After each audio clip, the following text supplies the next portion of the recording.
In today's video, we'll try to learn about how to create attendance. For this, there are three types of attendance.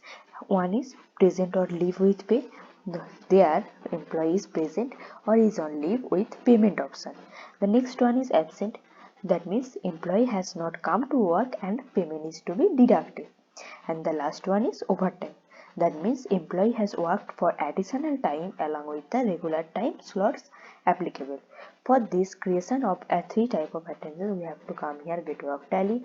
First of all, we have to activate payroll accounting, which I showed in our videos. You can check it from our description.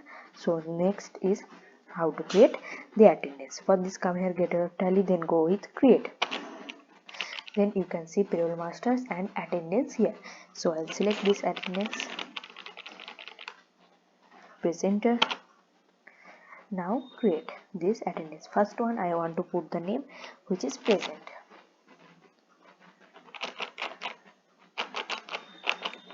Present. Under will be primary.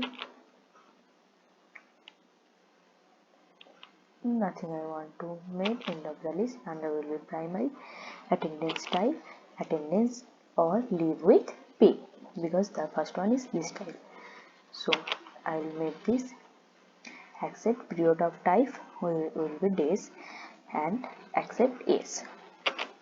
The next one is for absent. So I will put the name of this absent.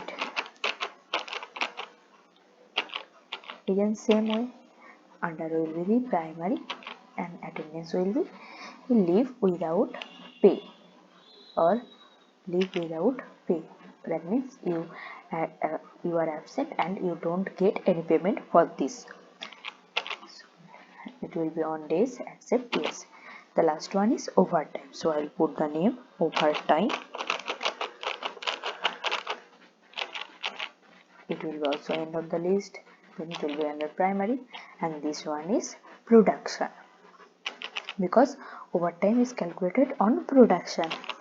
The next one is I want to create production on the hours basis. So I'll select hours and accept will be yes. So the creation of attendance or production type is completed. In our next video, we'll try to create pay heads. So this is for today. Thank you for watching.